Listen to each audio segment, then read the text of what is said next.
You've been driving for a while and you feel like you've hit a plateau and you're just not improving anymore. You've upgraded your hardware, but you're still not able to be as fast as you would like. Well, guess what? I did that too, okay? I'm as guilty as you are. And that's exactly why Racine and myself created what we call the advanced way to learn. By using the techniques that we're about to show you, we were able to win national championships, and we're now coaching real-life drivers and sim racers all across the globe. So let me tell you why you absolutely need this to improve your racing skills. On this platform, you'll go through 5 learning steps. The first one is going to be to watch video lessons so you can take in all that theory. The second step will be to answer quizzes. We've created some questions to test your knowledge. Next, you'll have to partake in challenges. Here, you'll have to prove to yourself that you can apply what you've learned. You'll go on track and you'll try to beat the instructor's lap times for sector times. Following the challenge, you'll be able to send your onboard replay so instructors and other community members can help you improve. And lastly, you can get involved in the community to meet some new teammates and learn from others. This platform is a back and forth discussion between us, the instructor, and you, the students. If you're serious about becoming the best driver out there, this is the advanced way to learn.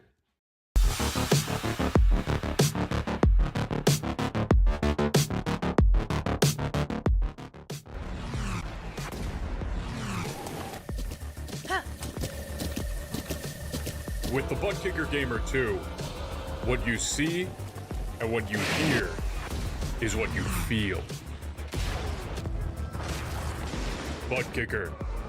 The future is feeling.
In the PRL Truck Fixed series, and it's now time to crown a pair of champions. There's been first-time winners, there's been multiple flips, we even had the leaders taking each other out under caution, but after all of that, it comes down to Auto Club Speedway. In the Pro Championship, it's a battle between 2 of the undisputed greats of the PRL, Richard Regan Jr. and Bradley Holly, also the experienced Mark Kalin, who finally won in a truck this season, and Ted Lowendick, the underdog, who had never driven a truck until this season. In the AM Championship, it's the fairly evenly matched Big Four, Zach Panzarella, Andrew Sharp, Patrick Cowgill, and Brett Adams, all fighting for their first playoff championship. RaceSpotTV welcomes you to the 2024 finale in the PRL Truck Fixed series. My name is Joey Tebben. Joining me in the booth one more time is Mr. Derek Watson, and behind the scenes on the sound and the pictures is Hugo Luis. It's been a long and winding road to get here to Championship Day. We had a first-time winner in the first race of the season. Jeff Ward won Kansas, the big ones at Talladega. Richard Regan Jr. won multiple races throughout the season. Kentucky. Martinsville was Mark Kalen's win that got him into the playoffs. It has been up, down, up and over for some trucks. And finally, as almost seems like a tradition in the Precision Racing League, we come to Auto Club. It's not only the playoff champions that we're going to crown today, that we will also crown the season champions in Season 4. Those are a little bit more of a foregone conclusion, though. Richard Regan Jr. and Bradley Holly, both technically in mathematical contention. Richard holds a 41-point lead, though, so essentially, as long as he finishes the race today, he's going to be crowned the Season 4 champion in the PRL Truck Fixed Series in the pro standings. So we'll keep an eye on that if Richard runs into early trouble. Just remember that 41-point gap, though. As long as he's running, he's probably going to win this championship. It's a similar situation in the AM standings as well. Andrew Sharp, through sheer consistency, doesn't have quite as big of a lead. It's only a 37-point lead for him, but it is a similar story with the size of the field. As long as he finishes the race, he's likely going to be your AM champion. So keep an eye on early trouble for Regan or Sharp. If not, can pretty much assume they're going to win the Season 4 championship. The playoff championship is going to be the real thing to talk about with all those drivers. There is also the teams championship, which unfortunately, just like the two drivers championships, might as well be locked. Whataback Overdrive, currently a 55-point leader over Regan Bogue Motorsports. I will repeat myself for the third and final time. Yes, it is mathematically possible. Is it likely? Only if something hellacious happens to Whataback Overdrive. So now that we've got all that bookkeeping out of the way, now that the less important stuff is gone, this is the real battle. The playoff championship, the pro division and the AM division. It all comes down to who finishes highest in each of those two groups. Whoever finishes highest wins the championship, Derek. Yeah, we were talking about this before we went on air, Joey, and kind of, where everyone stands as far as the probabilities and the likelihoods of this. I mean, Richard Regan's won multiple times. People would think he is an odds-on favorite. Bradley Holly, the winningest driver in all of PRL, don't count him out. Mark Kalen, despite being fourth in that list, has a win this season and a win last season, so back-to-back season. And Ted Lowendick, who is consistent. I think you and I kind of referred to him as Mr. Consistency. It doesn't have a win, but it's always there involved in that picture. So I don't know how to rank those four drivers on my head. I've gone back and forth a couple times. On the right side, the M division, the former Truck Series drivers, Zach Panzarella, Patrick Calgear, Andrew Sharp, Brett Adams. I'll be honest, Joey, and I want your opinion. Of the two sides of this playoff bracket, the right side is the one I'm having a harder time picking who's going to win the title. Yeah, it is essentially in the pro division. It's the two favorites and the two underdogs. In the AM division, it's anybody's game. All four of them, despite Andrew Sharp's lead in the championship, all four of them have shown race-winning pace this season. All of them have been up front this season. It's going to come down to who stays out of trouble, who's got a little bit less trouble on track, and who can stay out of the issues if there are any cautions, if there are any early crashes. This is known to be a fairly clean racetrack, though. Only an average of about one caution over the course of the 6 PRL truck races held here in the past. So you might need some of that long run speed. You might need some of that tire saving ability. And who knows who that favors. But those drivers out on track right now, getting their final couple laps in practice, getting their final couple laps in qualifying. And that gives us plenty of time to thank today's sponsors. Advanced Sim Racing. Owned and operated by passionate sim racers, Advanced Sim Racing designs and builds the sturdiest and most durable aluminum profile racing simulation cockpits available in the market today. All PRL members get a 5% discount on ASR products using the Precision 5 coupon code. RaceBox offers mid and high-end button boxes for sim racing enthusiasts, from the casual gamer up to the most meticulous sim racing driver. Competitively priced and carefully handcrafted, their button boxes are an enjoyable addition to any sim racing setup. Visit RaceBoxSimRacing.com and also get a 5% discount, also using the Precision 5 coupon code. The Butt Kicker products add incredible immersion and realism to every game. Feel every nuance and truly put yourself in the driver's seat with The Butt Kicker. Moradness is a performance lifestyle brand motivated by motorsport and founded by professional race car driver Daniel Morad. For more information, visit moradness.com. Mr. Hedge iRacing Photography. Capture your finest, proudest, or simply worst moments from your hobby in up to 8K resolution. A great addition to any sim room. And last but not least, Advanced Motorsports. Get ready to learn to be fast with Advanced Motorsports. Follow them on their socials to become a better driver. The final couple of seconds have ticked down in qualifying. Shouldn't really be a surprise to those of you who have been with us all season long. The driver who was previously on pole in 7 out of the 8 races this season, he's now turned it into an 8 out of 9 race streak. Richard Regan Jr. doesn't quite get the clean sweep of poles this season, but he will start from pole one final time in his hunt for the playoff championship. His playoff rival Mark Kalin starts to his outside, though. They're going to be in close quarters. Andrew Sharp, the first-year AM drivers, will start third, one of his best qualifying runs of the season. Colton Lane, a nice run from him to fourth. Brett Adams will be fighting for the AM championship right behind Andrew Sharp. Jeff Evans, he's just fighting for glory. He's still around. He's looking for a win of his own. Panzarella, championship driver in the AM championship. Bradley Holly, one of your pro contenders, both of them already on the back foot a little bit, couple rows back further than they would have liked to be. Doug Evans on row 5 alongside Ted Lowendick. Ted's sort of the underdog coming into today. Look for him to use his long run tire saving abilities if given the opportunity. Nicholas Schwartz and Dustin Bumgarner round out the top dozen. Moving back into P13's Patrick Cowgill, one of the AM playoff drivers. And they got Mike Toomer Jr. in P14 with Jacob Dunn and Zachary Burnt 15th and 16th. And then James Morgan and Stacy Hunter rounding out row number 9. Then back into Dalton Geyer and Nicholas Hunter. This is row number 10, 19th and 20th. Tom Macy and Kevin McGarvey, 21st and 22nd. And the last driver to set a time is Alex Hillman in 23rd. And 3 more drivers not allowed to qualify, Joey. Thomas Sink in 24th, Jose Medina 25th, Austin Hunter P26 to round out a 26 truck field. We do especially have to look out for Thomas Sink at the back of the field. It's going to be a big ask to drive up from 24th, but he is always fast at Auto Club. And he's definitely going to be one of those underdogs who's hungry to win, end his winless streak, and drive forward from the back of the field. But we do have to set our eyes on the front of the field, because we do have a championship battle on the front row. You've got this guy, arguably the more favorite of the two, Richard Regan Jr. He's been a playoff champion before. Mark Kalin to his outside finally broke his winless streak in the trucks when he won at Martinsville, but he's still looking for his first ever playoff championship. And what a debut it is for Mark as part of Bluegrass Motorsports this season. Obviously, his teammate Jeff Ward not finishing the season, but for Mark to take that team and first season, be up here, in P2 on the grid, to be fighting for your year-long title, it's an amazing thing to be going on there, Joey. And here's Bradley Holly.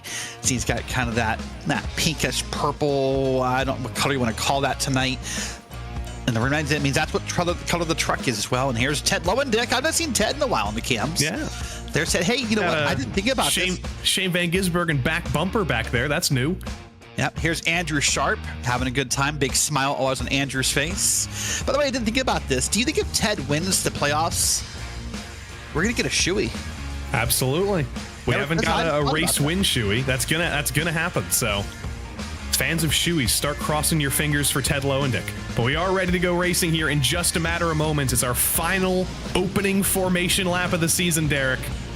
Can I put you on the spot? Can I get you to give me 2 picks? Oh boy. On the pro side, I'm going to be the obvious one. I say Richard Regan Jr. I think this is great. On the AM side, I'm going Andrew Sharp.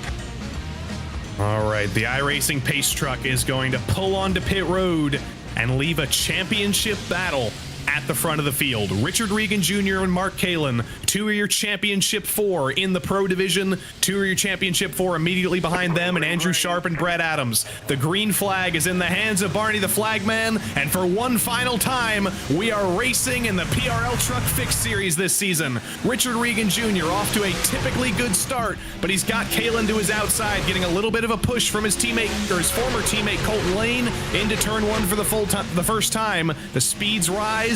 Regan's looking to clear Kalin, and he does. Richard Regan Regan Jr.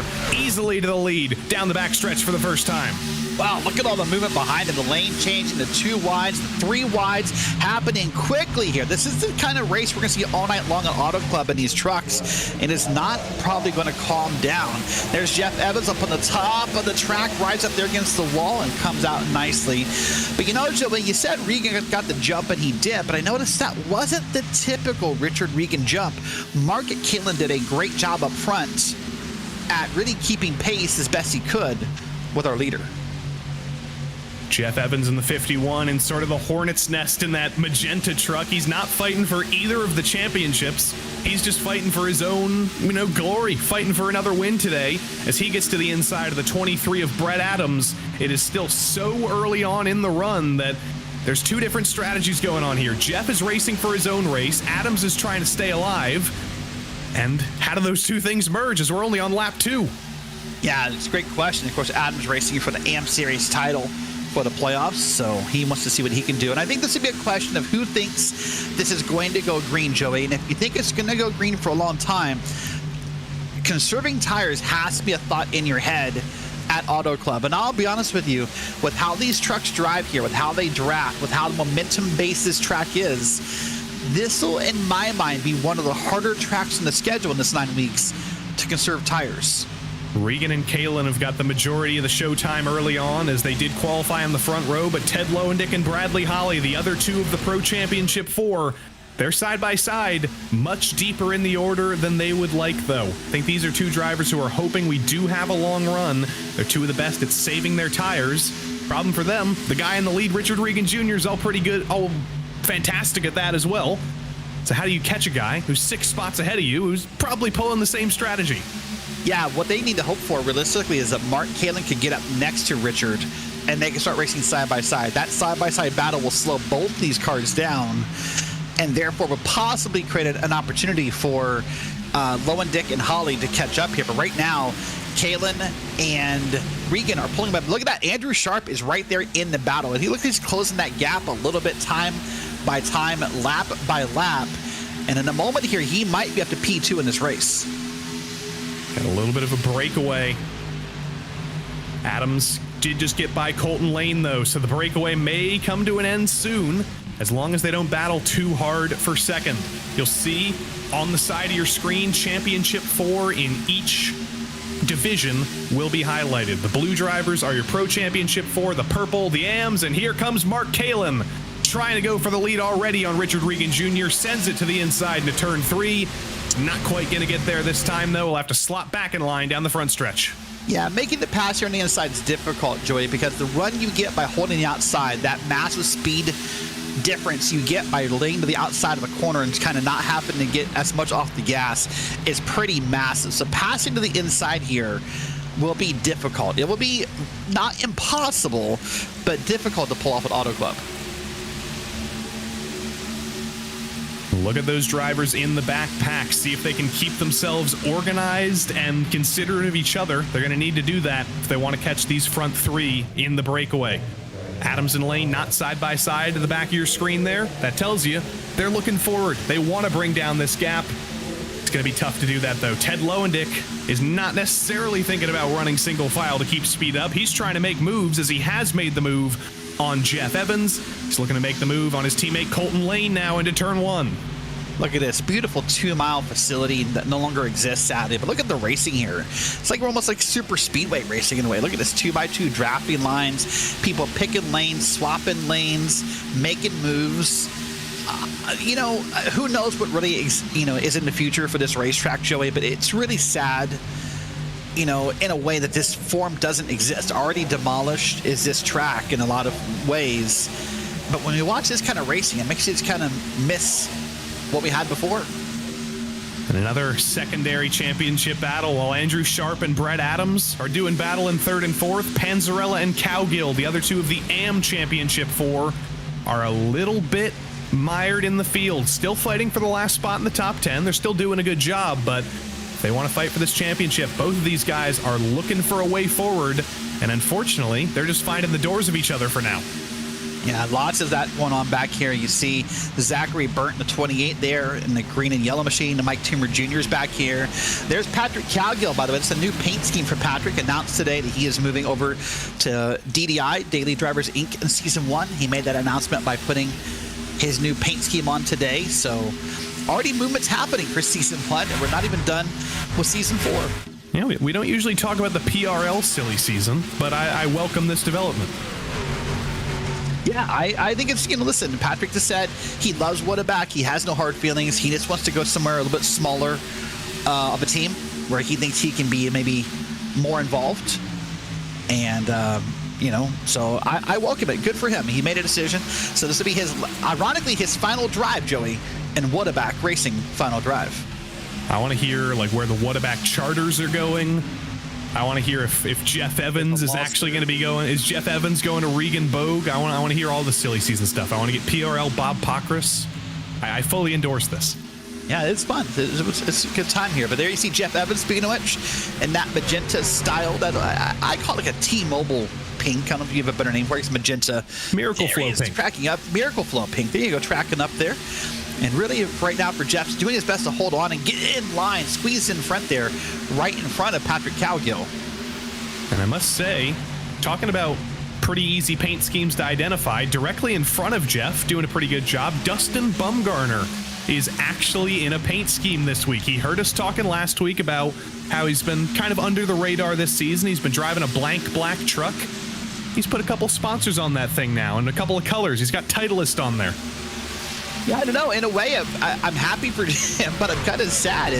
The one plain black truck in the field kind of stood out, but obviously we're happy to see he has the paint scheme and the sponsor and all that stuff going on for himself. But yeah, you're right. It's new this race for him on the 32 machine. Wow. Well, here we are, still racing here. We're about 7.5 minutes in, Joey, and just lots of side-by-side, and it's all starting to thin out a little bit.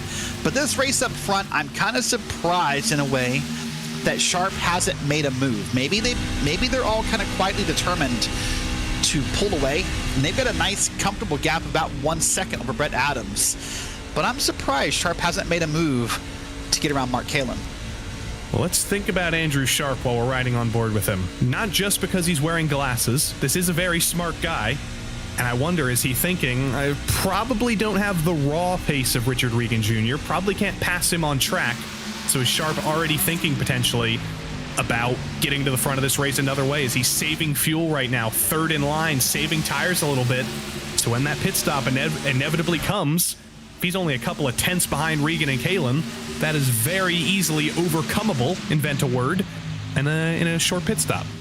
Yeah, it very much is. And I think the other thing to point out as well and try to remember here, we have two different, I guess more than two, but two different major races happening at once here. I mean, technically, Andrew Sharp is winning his race, right? Everyone wants to win the race, don't get me wrong. But if we stop this clock right now, Andrew Sharp is your 2024 AM champion.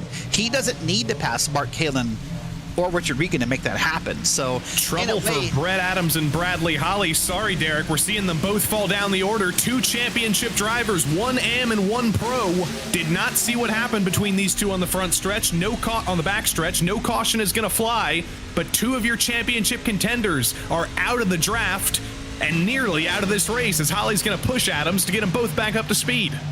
First, I wasn't sure that was going to be a push or a message. But you're right. I think it's more of a push than anything else. So wait and see if the replay machine can find what happened. Obviously, it's going to be below the white line of the back straight, I'm assuming, since no caution came out. We'll see what happens here. Look to the here.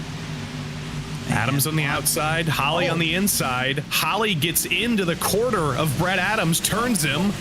Holly tips the wall. Adams stays out of the wall by virtue of being on the outside. But two guys fighting over two different championships, still arguing over real estate in the track.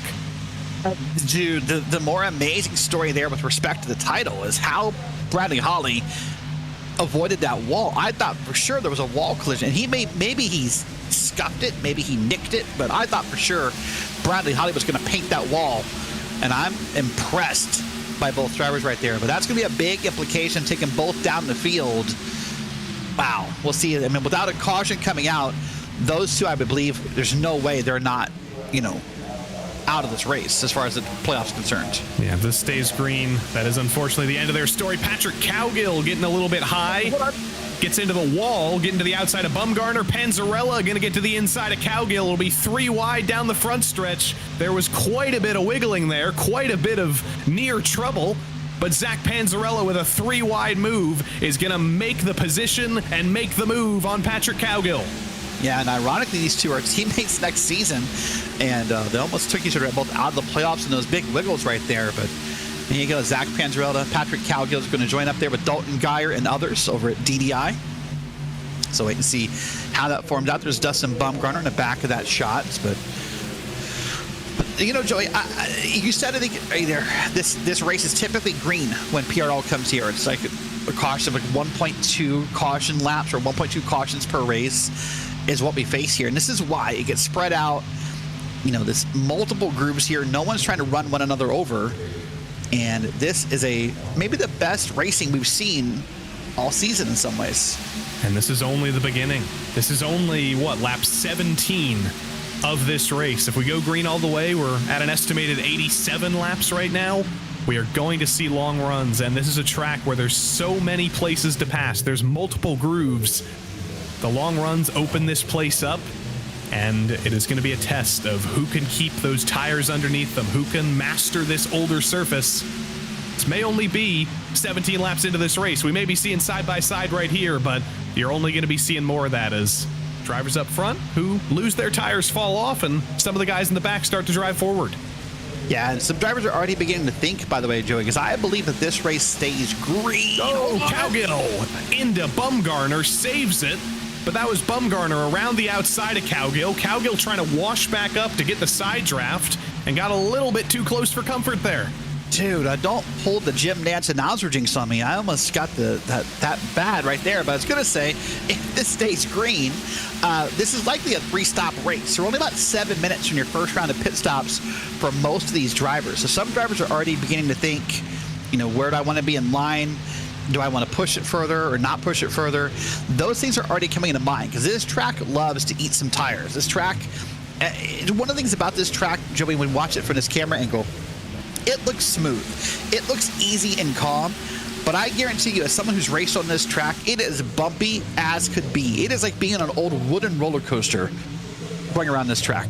And look who's there. Thomas Sink, we pointed him out, wasn't allowed to qualify this week after coming back from his 2-race suspension, had to start 24th. He's now already up 8 spots and fixing to get one more as he gets to the outside of his teammate Nick Hunter. It's going to be up 9 spots on the day for Thomas Sink at the line. Yeah, great to see Tom back. You know, his teammates and the broadcast has paid tribute to him over the past couple weeks. But it's great to see Tom back here. And you made a great call earlier, I thought. You said, look out for Thomas Sink. He's fast. He has shown the pace this season. He was a playoff-eligible driver before his suspension. And I would not be surprised when all is said and done if Thomas Sink is not in the top 5 when this clock hits 0. Yeah, if we get a well-timed caution that gets him restarting in the top 10, I feel like we can't count him out from a win. And he's got 2 guys here who he is prepared to chase down, Nick Schwartz and Zachary Burnt. 2 trucks going in 2 different directions. Schwartz going forward, Burnt falling down the order a little bit. As they fight, as they slow each other down, those are 2 more guys that Sink has essentially closed the gap to in the space of a lap. Yeah, so right now Sink is kind of hoping that 2 wide racing clears up as he gets to them so he can make 2 passes quite easy. He will make the first one here, I believe, on Zachary Burns. No, not yet, but he's working on it. Got a little bit of a push from McGarvey in the background there. Pass for the lead, though. Mark Kalin. Yeah, that's a big pass right there, and a smooth pass. Didn't take him long to pull it off here. You know, Joey, in some ways, I think this is like David and Goliath right here. I mean, this is, you know, Goliath and Richard Regan, who's been a monster all season, has won multiple times, multiple poles, probably the odds-on favorite in some people's minds to win this title. And then there's David right here, and Mark Kalin has really come alive this year in PRL. Has come alive, he's got his first 2 race wins, and is trying his best to conquer the beast. That is a very accurate metaphor in terms of their driving prowess, but it is funny to call Richard Regan Jr. the big guy and call Mark the small guy. Yeah, in regards to their actual stature. Yeah. Yeah, that's the magic of the virtual world. The big guy becomes the small guy becomes the big guy. That's why we're all here. Hey, here's a thought in my head, and tell me if you think I sound crazy. Is it possible Regan is happy right here? Is it possible Regan is happy behind Kalen and wants to use a little bit of draft and save some gas here? Remember, mathematically, Richard Regan would have been the driver using the most gas by the virtue of being the leader. But now maybe he's content to save a little? Well, that's why I was surprised when Kalen actually went for the move. I thought this was maybe a little bit of calculation from Mark. You know, he's a truck driver in real life. He's probably thinking about fuel economy on the highway, you know, probably thinking about how he can get to his destination on the least fuel possible. I thought he was doing exactly the same thing, but no, he might have just said, you know what, I've had enough of this. I want to lead. I want to have some clean air. I want to try and drive away. And right now he's going to be the driver who's expending all that fuel. And I think Richard is maybe in a similar mindset. They might just even each other out here in this stint. Yeah, they might. But in the back of the shot, you can see there that they've pulled a bit of a gap on Andrew Sharp, who really at one point was up on Mark Kalen's bumper. Now they've got about a half second, maybe 0.6 of a second back to him. And then, hey, Mr. Consistency, we called it out in the pregame, Joey. Ted Lowendick running P4. And he, I think, is happy to see the two up front as close as they are, because his hope is essentially that those two trip over each other. Ted has been very fast this season. He's been, frankly, incredible for a driver who had never driven this truck until the season started, but he's had top 5 pace this season. He's had top 3 pace this season. He hasn't quite had race winning pace. And if he wants that tonight, I think he does need to hope for maybe a little bit of trouble for those two guys in front of him. Man, look how calm he is. He's able to get himself a nice drink there down the back straight. That's an underrated skill in sim racing, when you can take your hands off the wheel and get a drink of something and be ready for the corner here. I'll tell you, though, when we watch that corner out of Ted right there, Joey, man, it's maybe a little too low in that corner for my liking. I like to be above that first seam. I think by getting down there, maybe you're pushing the truck a little hard. So we'll see if that comes back around the body. And watch it again here. There it is. That is that first seam right there, that darker line to your left here, now in the middle of the truck. But man, in 3 and 4, he was all the way down to the white line, it looked like. I do like, though, that he's gone to the Bradley Holly School of Color Coordination. He's in his teal truck. He's in his teal hoodie. It's only fitting. He's gone to the Richard Regan School of Promotions, because he told me if we get cautions here tonight, Joey, he has a fresh bag of gummy clusters ready for consumption. They're not a paid sponsor, though. Richard has real sponsors. If Ted wants to do a paid promotion, he should be like showing us viruses and stuff. I want him to take a swig of gene therapy. Yeah, that's true. But I mean, in that whole Richard Regan sense of, you know, promotions, that's pretty cool. You got the gummy clusters there ready to go. Oh, there's a truck up against the wall. Man, it's Schwartz ripping the boards. By the way the camera went by, Joey, I got concerned he was like basically stopped for a second, but I think just the magic of TV, it fooled me for a second. Now, on the point of Richard Regan Jr. sponsors, just to close this loop, he's been talking up Kaylee's Sweet Creations, the baking company that his girlfriend runs all season. Yeah. I have yet to see a Kaylee's Sweet Creation. I have yet to see a cupcake or a cake or anything. But in the meantime, serious things are happening. Green flag pit stops are kicking off, and Dalton Geyer, his teammate Alex Hillman, and Zachary Burnt are the 3 kicking off the cycle. Little surprised that these 3 are the first 3 to kick it off here, but we said a 3-stop race, and here we are about 19 minutes in. So we'll see who else comes down this time or who begins to make those pit calls. But there's Dalton Geyer in his box. See Zachary Burnt going by. Meanwhile, on track, Mark Kalen has continued to pace Richard Regan here. See, they're not pitting. They're just way too high up that track for them to be pitting. So we'll see who else pits here, or who wants to make it longer than 20 minutes. And as we learned in our first all green flag race of the season last week at Kentucky, the hour time limit essentially forces a 2-stop race, but it is a very, very wide window for both of those stops. You can go almost to the 31-minute mark, as Colton Lane did last week, if you really want to, and make it a short stint at the end. Maybe split up those last 2 stints evenly, or you can come in at 40 minutes, you can come in at 20 minutes.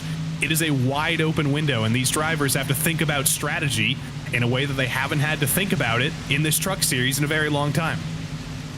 Yeah, lots of strategy going on. Hey, we had a quick onboard of Richard Regan a second ago during that camera transition. Did it sound like he was lifting in the corners? I couldn't quite tell for that shot, but we'll see if we can follow up on that later. Here's Colton Lane. Speaking of the devil, he decided to go and make it a 2-stop race this week. And so he'll come down pit road and get that stop done here. So now we are past the 20-minute mark. So you would think anyone who's on that multi-stop strategy here is going to want to come down here and do it soon.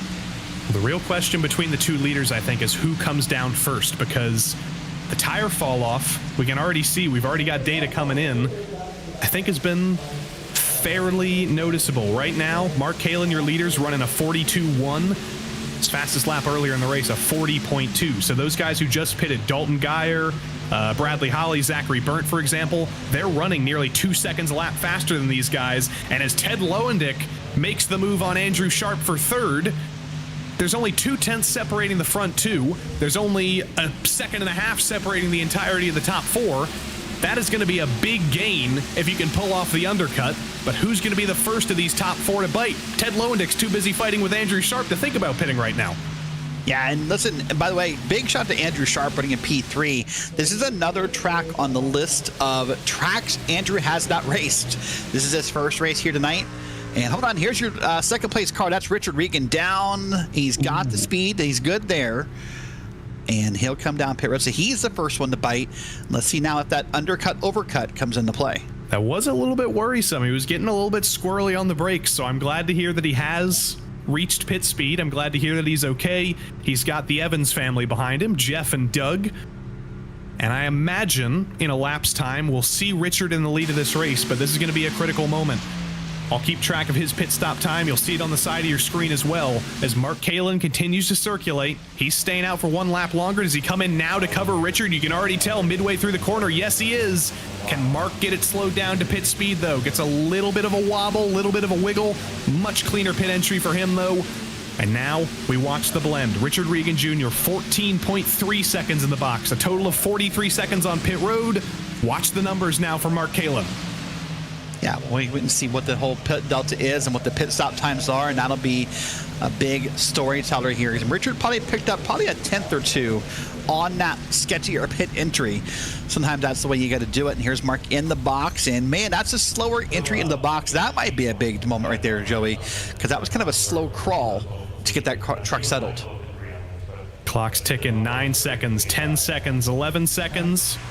Filling the truck up with fuel, 4 tires, and it is a slightly faster stop for Mark Kalin by 1/10 of a second, essentially equal, though, between the two trucks. And there goes Regan. There's Kalin on the apron. Regan blows by him. That is that 1-lap tire difference that I mentioned. The tire fall off is so great that just by virtue of coming in 1 lap earlier, Richard Regan Jr. has pulled almost a 2-second gap on Mark Kalin. And the interesting stat, by the way, you called it out, which is that Kalin had the faster stop, but Regan had the overall 1 second faster pit delta. So they kind of swapped there. That means Regan was a little faster up and down pit road out of the box, even though Kalin was faster in the box. But here's an onboard with Andrew Sharp. He is riding the top of that track pretty high here. He's currently your leader. He is not pitted yet. And I guarantee you, as you watch all these other trucks blow on by, Joey, it is going to be a stark reminder of how bad he wants new tires. And Ted Lowendick has also brought it down pit road, the latest of the Championship 4. Expect to see him even deeper in the field, though. I honestly worry he might get passed by Bradley Holly here. He stretched it out. He's only stretched it out by 2 extra laps, though. It's a little bit of a scratch in. We're going to see the Coke can come out again. A little bit of hydration. Looks like no. He's laser focused. Now, what I do think about this, and if this stays green, knock on wood, what I like about this for drivers like Andrew Sharp or Ted Lowendick, possibly Joey, where they make it up at the end, is that last pit stop may be shorter than their opponents if they're looking just on how much gas they need. So lots of weird math in play. We won't know how it all plays out for a while, but boy, I mean, Andrew Sharp is losing lots of time here. You've seen this right in the top of the track and getting past truck by truck, minute by minute, second by second, just riding up against the top of that wall there. Sharp is going for a truly alternate strategy. He is hoping to shorten his final 2 stops as much as possible, and you can see Hillman who pitted, Ted Lowendick who just pitted, here comes Brett Adams, all these guys who pitted for tires, swallowing up Andrew Sharp, but he is not stressed at all. He's definitely thinking strategy-wise right now, and I wonder, we saw Colton Lane almost stretch it to make it a one-stop last week. Could Andrew Sharp potentially be thinking about making this a one-stop? Yeah, maybe. I mean, and important thing to remember, by the way, all those trucks that are passing him, those are all unlapping themselves. So for the moment, he's still in the lead. He's got Jacob Dunn behind him and James Morgan, the top of the Rossi Esports machine. So for the moment, Andrew's okay. But to give you an idea, last time by Andrew Sharp, a 42.459, Richard Regan, a 40.678. So about, 2 seconds a lap is what they're going to make up on him. So it won't be long before the leaders do come around and say hello. And not long indeed means right now. Andrew Sharp is going to bring it down pit road. It's just not mathematically possible to go to the halfway point for him. Jacob Dunn will follow him in. Jose the Funky Cold Medina's in as well. And I imagine, Tama Macy in as well, leaving just James Morgan out as the one driver who's able to extend it one lap longer.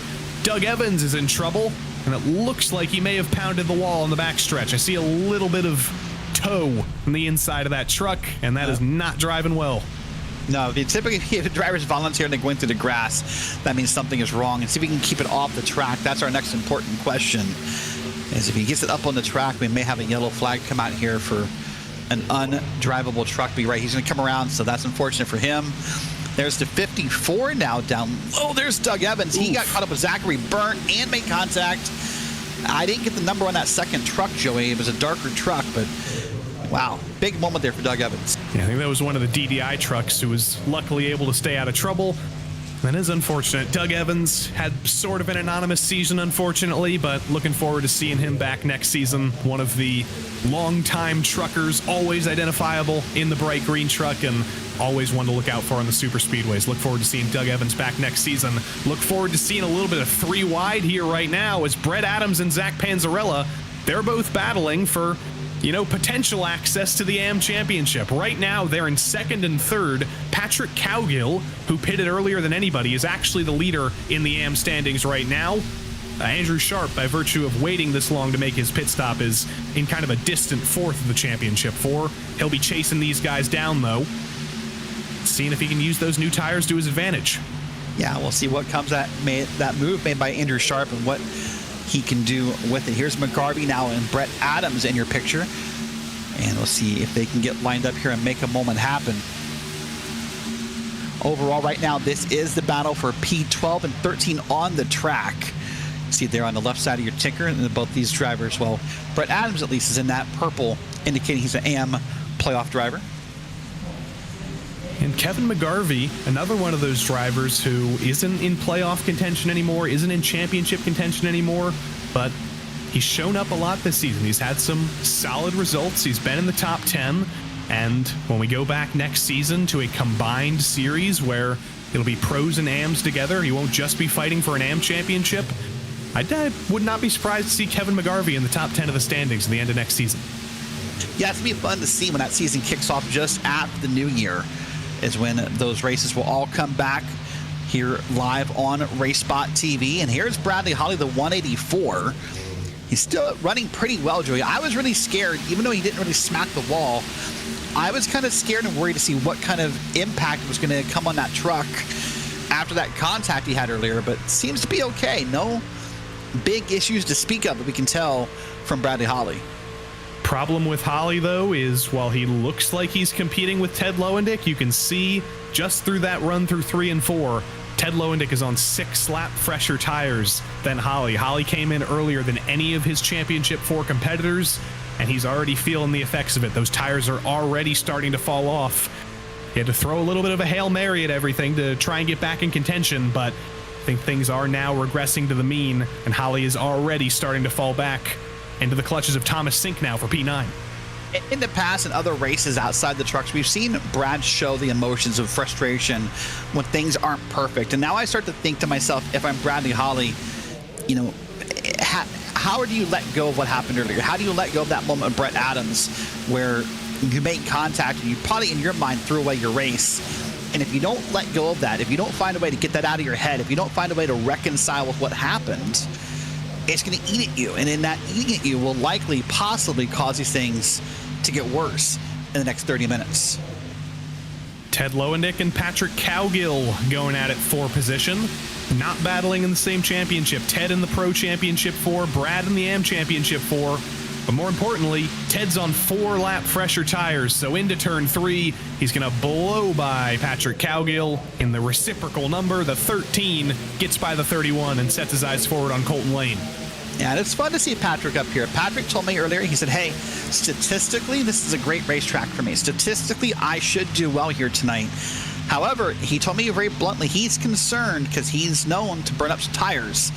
And he's very, very concerned that, if this comes into a long run, green flag, tires and gas style of race, which is where we are right now halfway through, he's concerned that on that basis alone, he might be in trouble. But right now, he's got a good number of spots. He's P6, and it's P11, P13, and P14 to his competitors. And the critical number to look at is distance between Cowgill and Sharp. Currently about 6 seconds, which is a fairly sizable gap. Think about, though, Cowgill is on 13-lap-old tires, and Andrew Sharp is on 6-lap-old tires. So a 7-lap tire life difference and a 6-second time difference.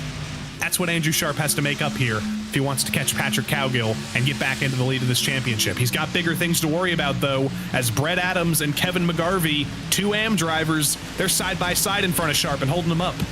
Yeah, I was trying to say, that's what he's going to worry about, is being held up by these drivers. He was about a half a second faster last lap than Patrick Cowgill was, Andrew Sharp.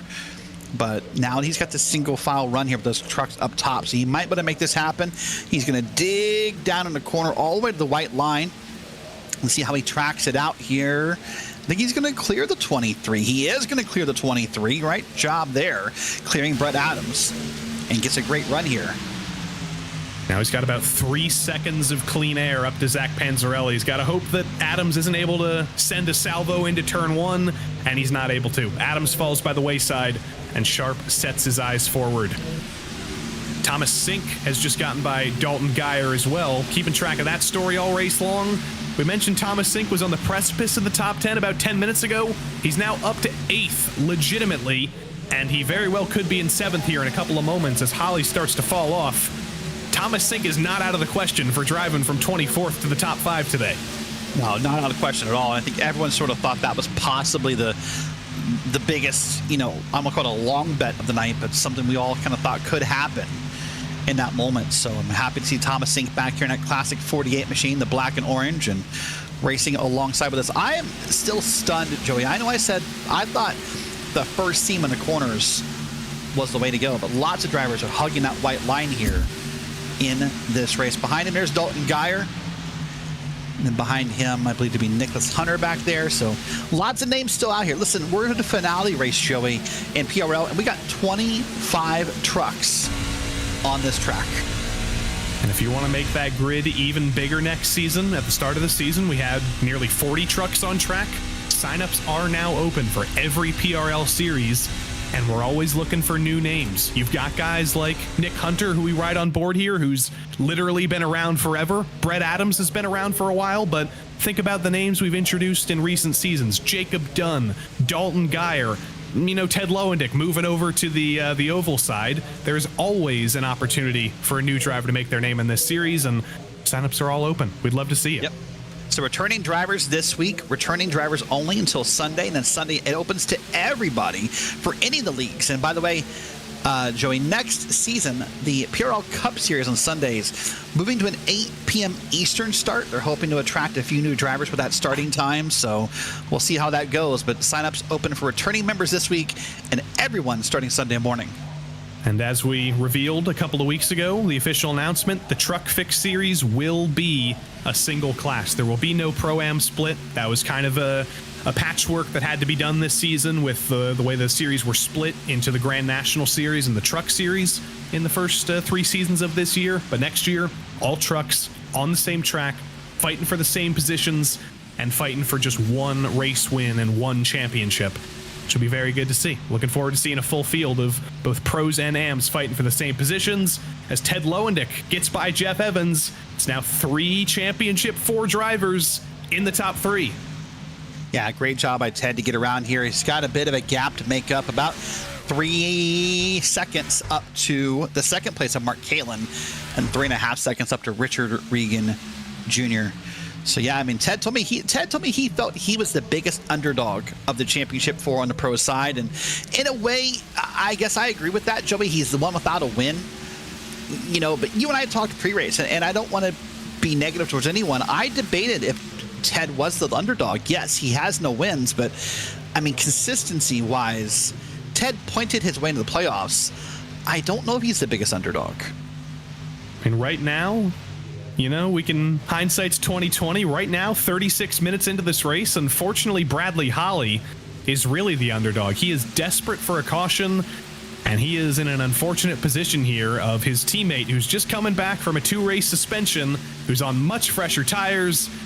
Isn't going to pass him this time, but Thomas Sink is much faster, and he's going to be blowing by Bradley Holly whenever he gets the chance to do that without taking Brad out.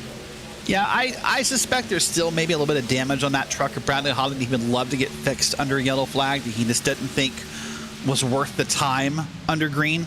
Because you're right, I mean, he's just kind of falling back slowly into the clutches of the rest of the field here. He's got Thomas Sink behind him, Panzarella, Geyer, Hunter, Sharp, Dunn, and others all running him down.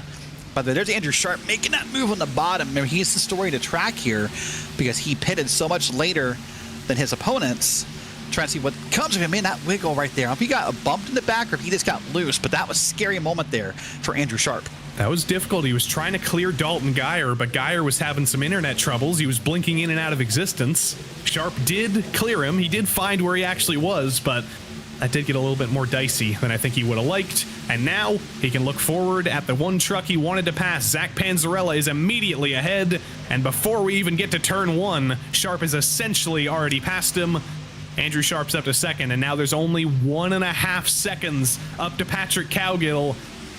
It was such a big gap for Sharp, but that tells you how important fresh tires are, and this strategy of going long in the first stint, bringing it back in the second stint, it's working out for Sharp. Panzarella's going to throw another attack at him into turn 3, but those 24's tires are so much fresher that around the outside, Sharp's going to try and run away. Yeah, Sharp's probably going to dominate here out of the corner with that big run he'll get from speed, and he does. So now Sharp's going to tuck him behind Thomas Sink here. He'll pull a little bit of a draft down this long straightaway here, and then he'll start to set up for the pass here on Sink and Bradley Holly. Now, coming back to Sharp, I was doing the math in my head, Joey. So he pitted with about 34 minutes to go. That means he went 26 minutes. So if you do that 34 minus 26, even my Ohio math tells me that's about 8 minutes left in the race. My concern for Sharp is, can he justify taking 4 tires on the next pit stop? And if he doesn't take the tires, does he level off the strategy somehow? I don't know that you could justify taking 4 tires for 8 minutes of racing. Ooh, 3 wide for now, though, between Sharp, Holly, and Sink. Things are getting especially dicey for Andrew Sharp now, but he's got the freshest tires of anybody here. He's got almost 15 lap fresher tires than the 2 trucks to his inside. He's still got to make it happen around the outside, and Sharp goes full throttle, sends it into turn 1, and he will rip around the 2 Whataback trucks, who will continue to fight for 8th. And now Sharp looks forward, only a second or so now to catch Patrick Cowgill and retake the lead in the AM Championship. Yeah, beautiful move here by Andrew Sharp. Just very confident in that. And I think I told you earlier, he said to me earlier, if I could have picked a finale track, it wouldn't have been this one. And kind of gave me a smirk, meaning he just wasn't sure he was comfortable here. But he's quickly learning, as he's done all, for year and a half, as he's been doing the PRL trucks here and doing an amazing job. Has 2 wins this year, 1 back at Willow Springs in season 1, and then 1 back in season 3. So he's not a stranger winning. He's also won this year for the AM race specifically. So he's got multiple wins here this season, just Andrew Sharp. I should mention a couple drivers who unfortunately aren't in the field tonight. Jeff Ward, who was eliminated from the playoffs a couple of weeks ago. I think we'll be seeing him back next season, and looking forward to seeing him again, because he was probably going to fight for a championship this season, just didn't quite go his way. Also no Abner Acosta today. Looking forward to seeing him back next season as well and continuing his fight for a championship. But the second pit stops have kicked off now. Bradley Holly and Zach Panzarella, 2 Championship 4 drivers in their respective classes. They're going for the early stops again with 20 minutes to go. Yeah, so far everything's good as far as the pit stops are concerned. No black flags from the stewards that I can see. something I want to keep an eye on is I think someone's going to get aggressive here on pit road. We saw Richard Regan almost do it the first time by. Speaking of Richard, he's got the bottom of the track. Nope, he's going to track back out. I've heard Patrick Cowgill's going to pit this time. And there's Brad on pit road. Oh, Brad missed his box. He's still struggling to get in. We looked away for basically the entirety of a pit stop's time. He's finally got it stopped, but that took him about 20 seconds to get into his box. Man, Joey, sometimes as a race car driver, other drivers beat you, and sometimes you just kind of beat yourself. And I think between the contact with Brett Adams and that mistake on pit road, Bradley Holly's just got not even a mountain to climb, just, I don't know what the word would be above a mountain, a peak to climb to be back in this race. It's not looking like it's going to be a third playoff championship for Bradley Holly, and now the two leaders in the AM championship coming down in the same lap. Patrick Cowgill and Andrew Sharp are down together. Richard Regan Jr. is down pit road as Mark Kalin takes the lead. But did Mark Kalin miss the pits there? He looked very slow on the front stretch. I thought the same thing. I was trying to get a different shot of it, but you're right. Yeah, I think Ted Lowendick has closed that gap by 3 seconds. Wow, that's going to be a big moment here. That's going to be a big moment later, because right now you can't do that and stay competitive with Richard Regan Jr. Richard now down pit road, gets it in the pit box cleanly. He's got RaceSpo up in his ears, talking to him all night long. Here's Mark. Let's watch this again. See what happens. Get it down on the white line there. Backs it way out. No, that was... Oh, that's bizarre. I think he was trying to follow Richard in, and it was just way too late to even try and do that. It's either that or he's... Yeah, that's not enough of a lift to save gas. I don't know what happened there. Because he was way too high to follow Richard. I don't know what happened in that moment. I'm kind of confused, honestly.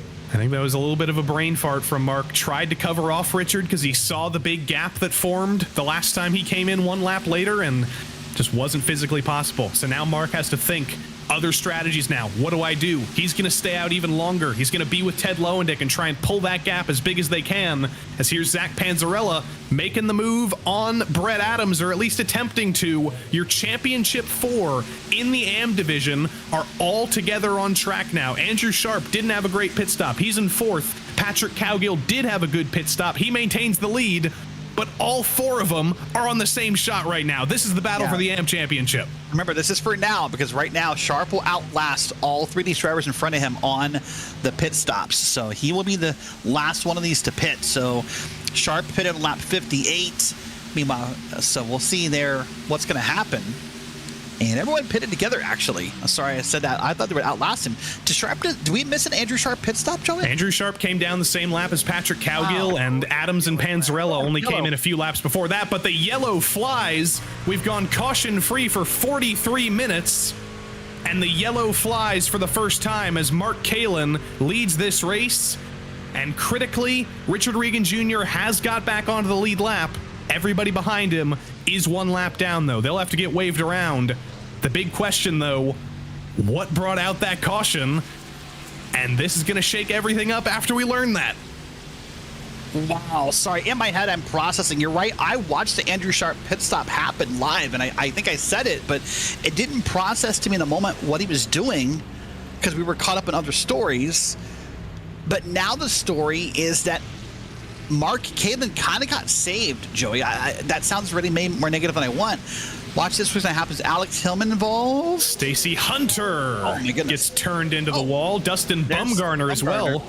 Innocent bystander in the golf ball car just gets absolutely driven into as he was coming off pit road, but that was 2 drivers fighting in the deep teens, getting into each other. And now the front 6, none of them came down pit road under that green flag cycle.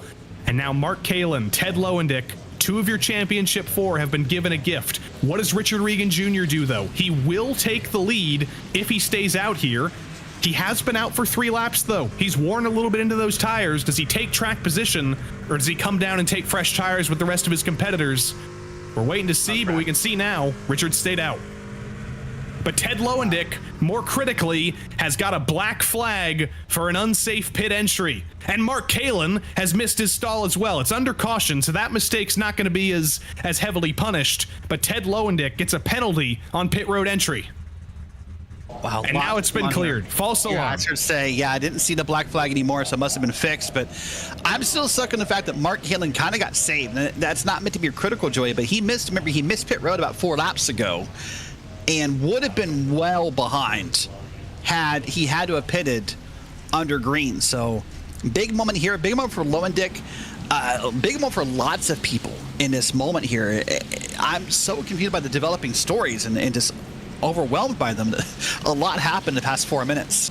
We'll bring it all back. First of all, the reason Ted Lowendick got a black flag, you saw Colton Lane slow on pit entry. I believe Ted passed Colton, but Colton stayed out. There's a little bit of confusion there, so he's okay. No black flag. Ted will continue to fight for this championship.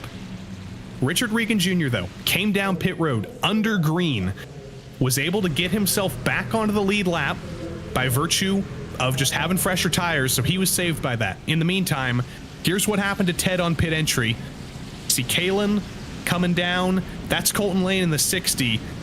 I think he was out of fuel or something, but Kalin and Lowendick passed him. They weren't supposed to. There was all sorts of confusion there, but that's all cleared. We don't worry about that. What we do worry about is Richard is on 4 lap older tires than any of his competitors now. He ran all of those laps under green. Ted and Mark behind him are on totally fresh tires, and they were saved by that caution coming out. Yeah, they were definitely saved by that caution that came out. And now they got sort of the perfect opportunity, because now you got Ted Lowendick to Richard's outside. You got Mark Kalin starting behind him. I would rather be Mark Kalin here right now, Joey, by the way. I'd rather be in this spot where that visual indicator of when Richard's going to go is easier for Mark looking through the windshield than it will be for Teddy. Now, meanwhile, look at that, 10, 11, 12, and 13 on track. That's Cowgill, Adams, Sharp, Panzarella. Those 4 are clustered together. That is your AM playoff chase. All of them pitted before the flag came out. So they're all right there together. There's no more different pit strategy, no more different this or that, what ifs and who's and hows. With 12 minutes left to go, short of damage, Joey, I think everyone has pitted for the final time. This is going to be a sprint to the finish. It's going to be about a 23-lap sprint to the finish, so these drivers still need to keep the tires under them.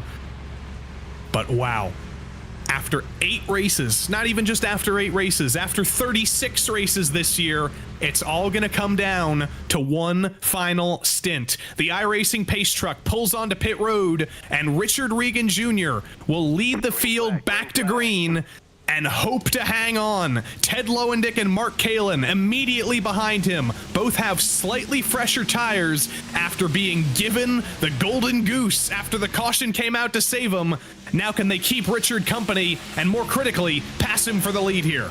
Now, they were given the goose. What they got to do is not fight right now. They've got to get in line and not let Richard pull away, because Richard right now is going to pull away with those 2 fighting side by side. So one of them needs to settle this battle pretty quickly. There it is. Ted's going to be 2nd. Mark's going to be 3rd. Jeff Evans will be 4th.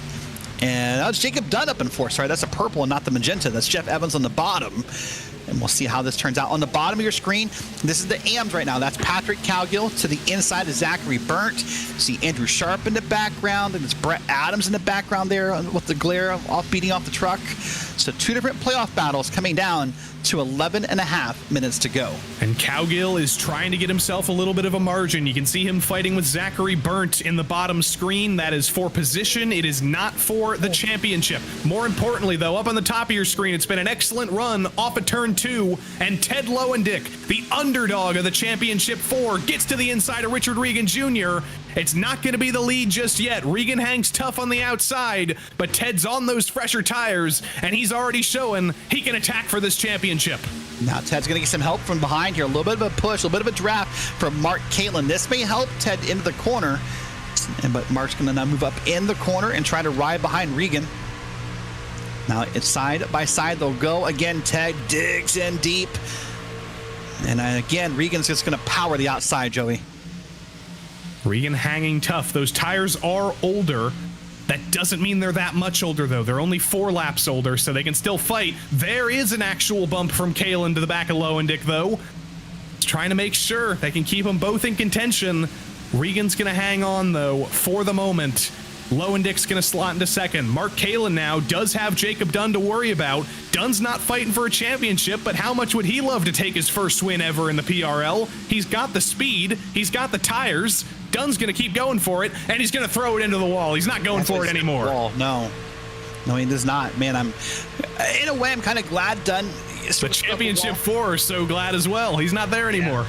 Yeah, listen, a lot of respect, and I'm sure Jacob Dunn will race them clean, but when you're a championship driver, you don't want someone up there, honestly, who's not involved. You just don't want all the what-ifs in your head. So Dunn's going to fall back quickly into the inside of Mike Toomer. He's got Jeff Evans behind him. But here it is again, Kalin and Lowendick side by side running down Regan. Got to be careful not to fight each other too hard, though. That's an easy way to even out that tire difference if these two fight each other and let Richard run away. Into turn 1 this time, though. Kalin fades down a little bit. Tries to squeeze Ted just that little bit to get him out of contention, and he does. Mark clears Ted Lowendick down the backstretch this time. Ted's going to try and get to the back of Mark and push him to keep him within that critical bubble, about 2/10 to stay in Richard Regan Jr.'s heaviest draft. He does exactly that. 1, 2, 3, or 3 of your championship 4 continues. Beautiful battle happening here. Here's Ted Lowendick on board. Now it's going to try to kind of drive behind Mark Kalin, pull that draft, and make a run happen here in that gummy cluster machine. Man, I just start to wonder to myself if it's going to take 2 of them working together on the inside, Joey, to make the pass on the on the driver on the outside of Richard. Right there, I think Ted Lowendick needs to pull down. But never mind, he's going to bump Regan and say, hey, I want back up here. Yeah, Kalin about made the move into turn 1. Wasn't able to clear Regan, but that was the closest anybody's gotten for a while. And now Ted on the outside is going to try and build up a little bit of a run. Does get a run. On exit, he's got momentum, gets to the inside of Regan on the front stretch, and I think at the line with a little bit of a side draft, Ted Lowendick will lead at the line. Now can he send it into turn 1 and clear Regan this time like Kalin wasn't able to do last time? He switches up. Regan switches down to the inside, but with the momentum on the outside and the fresher tires, Ted Lowendick has taken the lead in the championship race. Mark Kalin's going to send it 3 wide, though, and it's going to be 3 wide between 3 of the championship 4 into turn 3. 7 thousandths of a second what it was last time for Ted Lowendick. Now Kalin and Regan make contact. They get away with it, but they're still 3 wide down the front stretch. That was nearly Mark Kalin getting turned into the outside wall. They got away with it. Lowendick again leads at the line, but again, it's going to be a 3 wide fight into turn 1. If Kalin can stick it, he's not able to. He's got to slot back in line behind Regan, and Lowendick has to continue to fight to the outside and prevent Regan from clearing him. He does. Lowendick hangs on and clears Regan now. Well, that time it was 1 second. Is this time Kalin almost got hit by Regan, and Jeff Evans has the best seat in the house right there. Look at that. Jeff Evans watching this thing happen, trying to maybe win a race here, but also not be involved in the last 7 minutes. This is an absolute fist fight between 3 of the championship 4. Bradley Holly has run into some bad luck today. He's down in 15th. But who knows? Maybe he's not out of this. If these guys go 3 wide again and run into trouble, you never know what could happen. And don't let all this distract you from the AM Championship, by the way. Well, actually, yes, please do let it distract you from the AM Championship, but I will update you anyway. Patrick Cowgill still leading that way. He's got a couple of truck lengths ahead of Andrew Sharp. They'll continue to fight deeper in the order. Lowendick snaking down the backstretch, though, desperately trying to break the draft as Mark Kalin clears Richard Regan Jr. It's now the 2 guys on the freshest tires who are going to fight for this win and fight for this championship. And you know the thing in common that these 2 have, Derek? They're the 2 guys we called the underdogs tonight. That they are. They're the 2 guys I think a lot of people maybe wrote off in this battle of being there this time by Ted.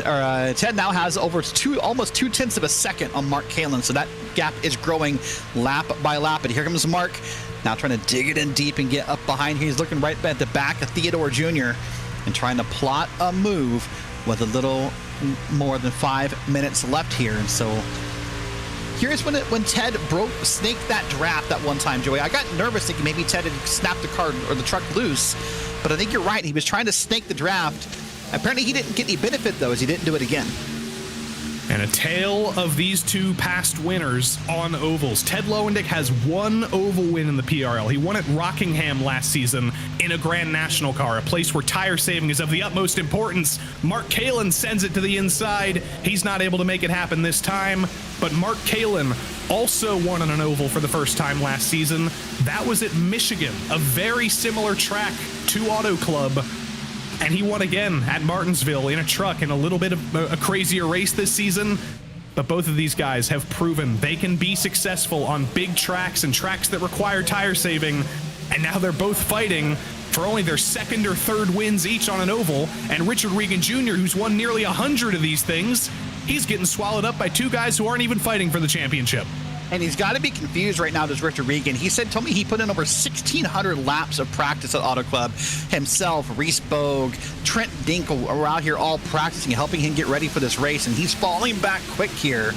Now he's got Jeff Evans and Jacob Dunn trying to make moves here. And Regan is going the wrong way. And if it's any solace for Richard Regan Jr., he will still win the Season 4 championship. He will still be going home from tonight as a champion, as the champion of just Season 4. But he really wants this playoff championship. He's not going to give up yet. There's still 8 laps of racing to do, but it looks ever so unlikely. And the fact that he's going home with his 9th championship, it's still going to sting that it's not the year-long one. Yeah, it's going to sting a lot for him if he doesn't pull this off, and he'll be confused about what happened and have to do a lot of recapping. But right now, what he needs to happen is for Mark Kalin to get up there side by side with Ted. He needs these two trucks to fight side by side for even half a lap maybe, and he will close that gap back up. Here's Mark sticking to the top of the track. Nope, never mind. It's going to come to the bottom a little bit later than normal. Get almost below that white line, Joey. That is, wow. And pulls back in behind Ted again here. And you're right, this is sort of weird in a way. The two drivers I think a lot of people thought were the least likely to win the pro title are the two drivers fighting for it with 3.5 minutes to go. And these are two very different underdogs. Mark Kalin, it may have taken him a while to win in the trucks, but he's been around for a while. He's got tons of experience. He's got 317 oval races under his belt in the PRL. Ted Lowendick has about 1/6 of that. He is very new to this style of racing, and now under the ultimate pressure, with only about 6 laps to go, he's got to hold off a guy who not only has taught him a lot about oval racing, but a guy who's just been doing it for a lot longer. They're going to be side by side down the front stretch. And we came close to seeing some contact in that last corner, I thought, between Kalin and Lowendick, and they got it sorted out here. But man, he's got to wonder if Mark not going to wreck, maybe just use the bumper to try to move Ted up the track a little bit here. But now he's going for the move on the bottom. Now they're side by side. Now this is the battle. Lowendick's going to win it off the corner, I'm pretty sure. But this is what oh, there's Jeff Evans loose in the background. But this is what Richard Regan needs. Side by side down the backstretch means side by side into turn 3 as well. Kalin gets a nose ahead, but critically isn't able to clear himself on the nose of Ted Lowendick. Is this how the race is going to go for the final laps? Are we going to be treated to a photo finish for the championship? If we were treated to a photo finish, it would have been Ted Lowendick winning at that time. They're door banging into turn 1. They're making contact. Kalin sends it in. Is this the lap he's able to pull off the slider and clear Ted Lowendick? It is. Kalin moves up. Lowendick is going to go for the switchback, though. He's got the run, and he's got back to the inside. Can he repay the favor, do exactly what Mark Kalin did to him, and try and retake the lead into turn 3? Joey, don't call it a comeback, but look in the back of the camera shot as well. This battling is putting Richard Regan back involved in this battle. Now within a second is where he is now Lowendick takes the lead again. With 42-second laps at the line, this is going to be 2 laps to go to decide this championship. Richard Regan Jr. not in your shot anymore. He's got Jeff Evans fighting with him. Unless these two come together, these are going to be the two battling for this championship. Into turn 1, through turn 2, Kalin's not as close as he was a lap ago. Gets one final eye scratch in. Wants to eliminate any distractions, as he's going to have to set up 3 and 4 here and take the white flag for one final attempt to get by Ted Lowendick. Here comes Kalin. He sends it deep into turn 1, into turn 3 rather. It's not going to happen this time, but it will be the white flag this time. 2 more miles to go to crown a champion in the PRL Truck Fixed Series. The butterflies have got to be big for both Lowendick and Caitlin. A moment they thought wasn't real is becoming real by the second. You're about to possibly win the PRL title. Caitlin deep into one. My goodness, sends it in or licks the stamp and tries to track it out. Got a little loose and now cannot pass Ted Lowendick. One final corner, one final attempt. What does Mark Kalin have in the books? Ted Lowendick goes snaking down the backstretch, covers off Mark Kalin, and it looks like he's done enough. A driver who had never driven this truck before this season, a driver who was deeply uncomfortable, who's learned all season long. Ted Lowendick is the most unlikely Truck Series playoff champion, but he has done it in the most spectacular way, and in the time when it mattered most, when he needed to show he had race-winning speed. He's done exactly that and won his first race in a truck. And don't let that be the only champion we crown tonight. Look back to P9. It's just as incredible of a story. Patrick Cowgill will be your 2024 Truck Series playoff champion in the AM division. It looked like it was an Andrew Sharp night, but when things were even, when everybody had the same machinery and restarted together, Patrick Cowgill won out in that final stint. And in his final race in this Wadaback 31 truck before he moves teams next season, Patrick Cowgill wins his first playoff championship. What a perfect cap for both these drivers in different methods here. For Ted, said his first win in a truck cannot come at a better time, cannot come at the perfect time. See Ted here, excited. You saw the fist go up in the air as he was doing it. For Patrick, it's really the cap of a season of a little bit of frustration at times, Joey. Patrick's having a hard time in the past season or two, but was able to pull off this year-long title. My goodness. The donuts for everybody, very well deserved. You saw Ted when he crossed the line. He did the nerd salute.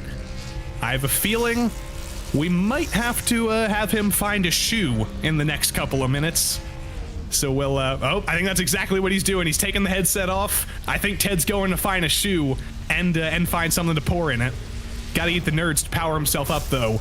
We'll let him take care of that. We'll let him get ready, and in the meantime, let's find some way to recap the craziness that just happened. Patrick Cowgill pulls into victory lane, but Ted Lowendick, the winner of the entire race, finished in P1, and in a moment where he needed to win, he needed to prove he had race-winning speed, Ted's pulled out his first win in a truck. Mark Kalin gave it everything he had, was so hungry for this championship, just didn't quite go his way in that final stint. He'll come home second after a phenomenal season where he still won his first race in a truck. Richard Regan Jr., sort of the tail of the season, unfortunately. His 8th pole in 9 races. Strategy doesn't go his way. A final yellow doesn't go his way. He'll still go home as the Season 4 champion in the PRL Truck Series. He just won't go home as the 2024 playoff champion. Jeff Evans and Jacob Dunn put on a show in the final laps. Excellent top 5 runs from both of them. Colton Lane, Dalton Geyer, and Zachary Burnt. Similar stories for them, rounding out the top 8. But in P9, your AM champion in the playoffs in 2024 is Patrick Cowgill, and Mike Toomer Jr. rounds out the top 10. P11 behind him was Thomas Sink, a little bit lower than we maybe projected him, but still a phenomenal drive forward, up 13 spots. Andrew Sharp, similar heartbreak for him, finishes 12th, finishes 2nd in the playoffs, but does win the Season 4 Truck Series title, so he does have that to fall back on. I believe that's his 2nd championship in the PRL. Zach Panzarella didn't go his way tonight, nor did it for Bradley Holly in the pros or Brett Adams in the AMs. Morgan, McGarvey, and Bumgarner were the last trucks to finish on the lead lap. Nick Hunter and Nick Schwartz both went 1 lap down each, unfortunately. And the hits keep on coming. Final couple of drivers, Jose Medina and Tom Macy round out the season in 21st and 22nd, and the used truck lot was a few trucks. Alex Hillman and Stacy Hunter brought out that final yellow. Doug Evans ran into trouble, and poor old Austin Hunter, early trouble. Didn't see it on camera, but it was an early crash for him that brought out no caution. But after all of that, we are still waiting for Ted to prepare his shoey celebration. We'll give him as much time as possible to get ready for that. And in the meantime, we will talk to our AM champion first. Patrick Cowgill is here with us. and he'll talk to Derek Watson about his first championship. Well, Patrick, you told me coming in, statistically, this should be the race. This should be the track I want to race at. You said, I'm not sure, though. But here we are, about an hour and a half since that conversation, and here you are, AM Series champion. How about that? Woo! How about that? Man, what a season for you. At times, you felt like you had some frustrations in the truck, but you pulled off, the win at the appropriate time. You're an AM Series champion. How do you, if you could use a few words to recap, not only 2024, but just season 4, what comes to mind? Nerve-wracking, really. I mean, most of the season just was riddled with bad luck. Every single race. I thought it was going to be a repeat this race too when that caution came out, and I had all 3 of them starting right behind me. That was some of the most nerve-wracking stuff I've dealt with all season. Wow. Well, ironically, in your final drive for What About Racing final drive, you pulled out this championship. Talk to us a little bit about the move to DDI and what that means for you. Patrick? Sorry, I was saving a replay and it wasn't letting me talk. I understand. What was your question again? Sorry. No, I said, that's okay. Ironically, in your final drive for What About final drive, you've pulled off the series title, but next season, I guess it's kind of announced the cat's out of the bag. You're moving to DDI. Talk to us about that decision, what that means for you, and what you think is ahead for you.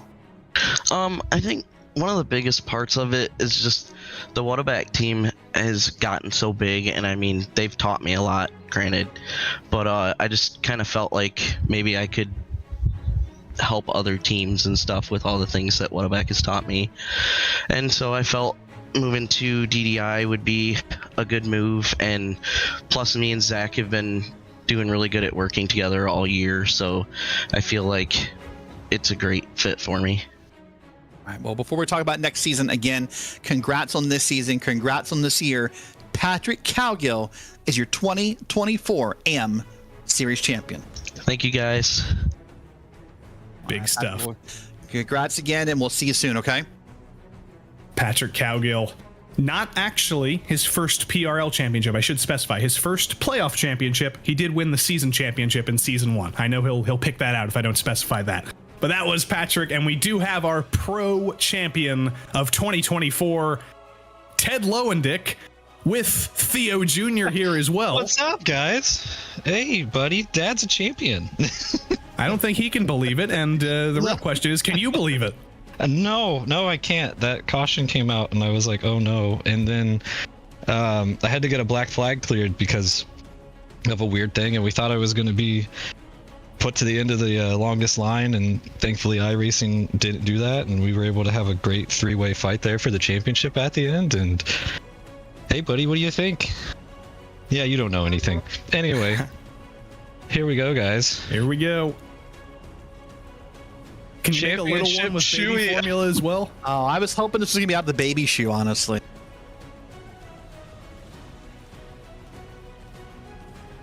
The championship shoey for Ted Lowendick, the biggest shoey yet, the most important one. So now, it was your first season in the truck. You've done a lot of learning, just like that guy's going to be doing a lot of learning soon. What happens next season? You're not an underdog anymore. You're the favorite. I don't know, guys. I don't know. We're going to spend a lot of time with this guy and my wife together. So, but yeah, hopefully we'll be back. I think we've got a pretty big break here because of all the holidays, and yeah, we'll have a good time. I still can't believe I won. I didn't think I was going to.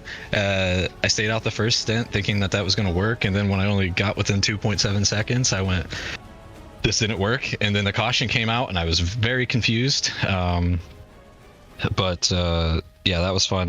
The fact that Mark and Richard kept it so clean when I think we were 3 wide at one point. I mean, we all could have wrecked right there. So yeah, no, hats off to those guys. It's been a really fun season. Thanks to you guys, everybody at Whataback, Soul Pack, Precision Racing, and my wife for letting me do this.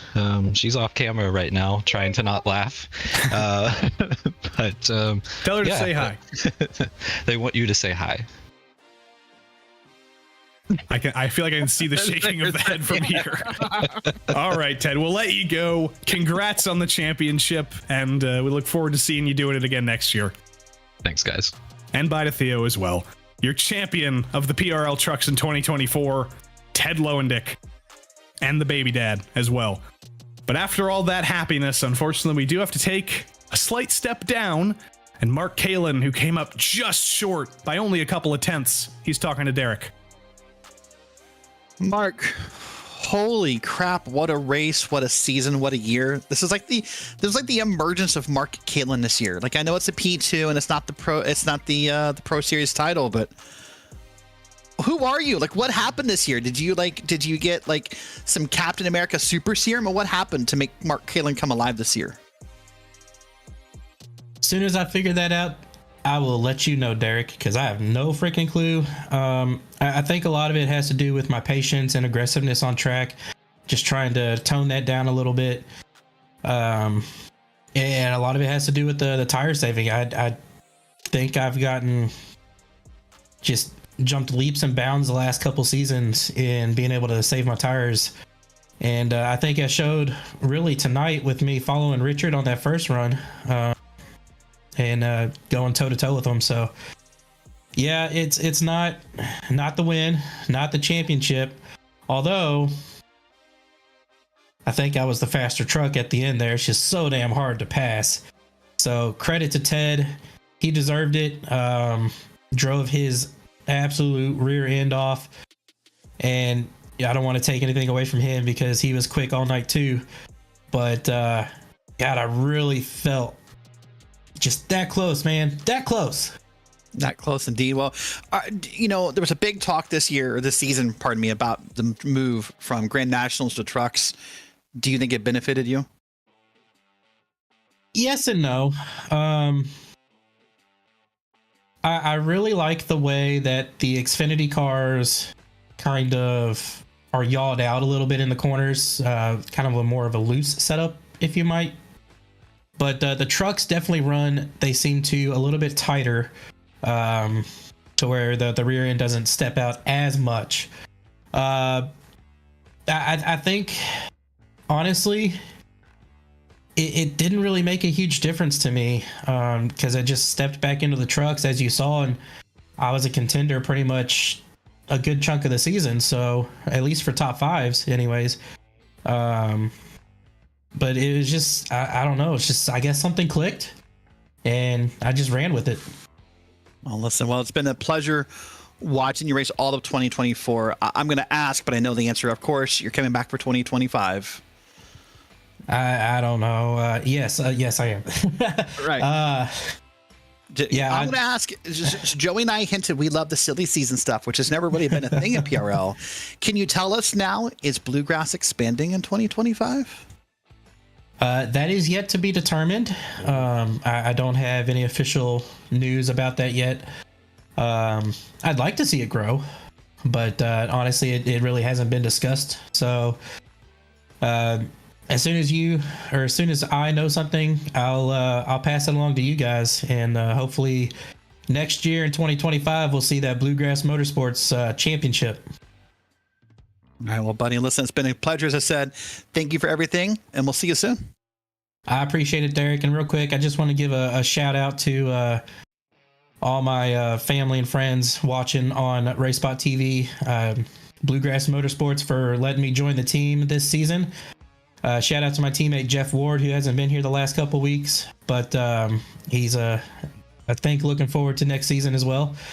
And then a big shout out to you guys up there in the booth. Y'all put on awesome broadcasts and make it exciting to go back and watch after these things. And yeah, if you want to join the action, signups are opening on Sunday, so please come out and join, because this is some awesome racing. Awesome indeed. Well, Mark, once again, congrats on the P2, and have a good night. Have a good one. All right, that's Mark Kalin. Joey, he finished second. Now I believe you're going to catch up with P3. Indeed, we are. Richard Regan Jr., unfortunately, after one final caution, didn't quite go your way. You're going home as the Season 4 champion, but not quite the 2024 playoff champion. How are you feeling after both of those? Yeah, it kind of sucks. I think we were going to be in a good spot there. Unfortunately, we got that caution a couple laps after we pit, and I don't know. I could have came in for tires there on that caution, but I I was thinking if we were going to have more cautions, that track position was going to be very important. So that was my thought process. And I don't know. I can't thank RaceSpot enough for all the strategy work that he's put in with me this last month and a half. Really, we weren't the best on the long run. The draft is very crucial here, but that second pit stop, I know Mark tried to come down with me and he missed it because it was a little too late. And I know if we would have kept it green there, was going to be pretty good odds of me getting the championship. But it was nice to run with Mark and Teddy 3 wide there for a couple laps and side by side racing hard and clean. And congrats to Ted for winning. That's awesome of him. He's been improving a lot over the year. And yeah, hopefully we'll just use this as motivation for next season. Indeed, this was your 9th season championship, though, so you'll be going for number 10 in season 1 next year. Congrats on the championship, and we'll see you next season. Yeah, thanks. I'd like to give a shout out to everybody at Regenbogen Motorsports that showed up to help out the last month and a half. Stant Analyzer, Mission 22, Neonism Paints, Multiple Sclerosis Society, my girlfriend for watching every week, my buddy Doug and Brian for watching these last couple weeks, RaceSpot, he did awesome again tonight, spotting in on the box, everybody at RaceSpot, and PRL. Always a pleasure. Richard Regan Jr., your season 4 champion. He'll be going for a playoff championship next year. And also, shout out to Kaylee and Doug and Brian and all those people he mentioned. I'm still looking for one of those Kaylee sweet creations. But we'll keep it going here. Another driver with a similar story, Andrew Sharp. Unfortunately, didn't go your way in the playoff fight tonight, but you are still the Season 4 AM champion in the Truck Fixed series. How are you balancing those two things? You know, those one race championship battle, one race format is tough. Obviously learned a lot this whole season, and consistency was there for as far as the season championship, but you know, one race is tough to put it all together. But you have proven this season with qualifying on the front row, you've been fighting in the top 5. You can definitely fight with these pros. How are you feeling going into next season when you're all going to be in one class again? There won't be an AM championship again. Yeah, I feel pretty good about qualifying pace. That's about the only thing I'm pretty good at. I feel like long run, I'm just terrible. I showed tonight once Patrick and I were on the same tires, it was basically game over. So if anyone wants to share some secrets with me, and obviously I'll keep practicing, but yeah, that's a big thing, and hopefully that improves over the course of the next season. And one more stat before we let you go. You're in good company now as a driver who's won a championship on Monday night and Wednesday night. You're joining Bradley Holly as the 2 drivers who have that accomplishment. So congrats. Sweet. Yeah, I was trying to do the full road championship playoff with Teddy, but I couldn't pull it off. So congrats to him and congrats to all the other champions. All right. Looking forward to seeing you next year, Andrew. Yeah, you too. Thanks for the broadcast. Have a great night. Your Season 4 champion, Andrew Sharp. He'll have another chance to go for a playoff championship next year as well. There's one final driver we can talk to, coming home in 3rd in the playoff championship, coming home 2nd in the regular old AM championship. Zach Panzarella is with Derek. Well, Zach, as we look at 2024 as a whole, what a successful, amazing season you've had. Obviously not the finish you want tonight, but boy, what a season for you in that truck. Yeah, thank you guys. I appreciate that. And yeah, just, I don't know. I think today probably had to just go essentially perfectly, and I just had a few cautions not go my way, pit strategy not go my way, and then a few mistakes happened in front of me that cost me time that I couldn't afford today. So yeah, that one stings. I feel like all 4 of us felt like we had the speed to get it done. But you're right. Trying to remind myself of the season as a whole right now. 5 wins in this division and a championship, and even having a chance at this is really, really special. So yeah, just trying to focus on the positives now, and it was certainly a great season, and I enjoyed doing with you guys a lot, having you guys calling us. Thank you. So the caution comes out there towards the end of the race, and on the restart, all 4 of you, as far as the AM contenders, are just bunched up 2 by 2. What was going through your mind as the green flag fell? I kind of just wanted to let the cards fall where they did there. We essentially had the same tires, with just about a 1 or 2 lap difference, but I felt like that tire difference was going to be less important with all that time spent under caution. So I just wanted to stick with them and not burn up my stuff. And make sure I had a chance there at the end. But unfortunately, just some action happened in front of me that cost me a lot of time. Patrick did a phenomenal job getting through the field, and it just maybe with 10 more laps I could have made something happen. But I was just wanting to give it everything I had and not look back, like I said, to you, really thinking, what if I worked harder? What if I had taken that chance? And I think I did that. So, I mean, you just kind of have to just live with it, right? Yeah, indeed. Well, listen, great run tonight. Obviously, we know DDI is already expanding for 2025. So we know you'll be back in the trucks. So is there any other hints or spoilers you want to drop in the meantime? Yeah, I mean, you may have noticed on the truck today of the new Truck Series champion will be joining us next year. So we're extremely excited to have Patrick Calgill join DDI next year. He'll be racing alongside me and Dalton on Team 44 Ever. It's been in the works for a little while now, but just recently we really got serious about working together. As we saw again tonight, we've always worked so well together in the track when we were on rival teams. So to be able to team up with him and give ourselves a chance as we combine the Pro and the AM series is really exciting. And I guess you could call that one a DDI championship in some form. So very cool. And congrats to Patrick. Congrats to Andrew and Brett, who deserve to be there with us. And huge congratulations to Ted, who I believe is our Pro champion. But yeah, next year will be a lot of fun.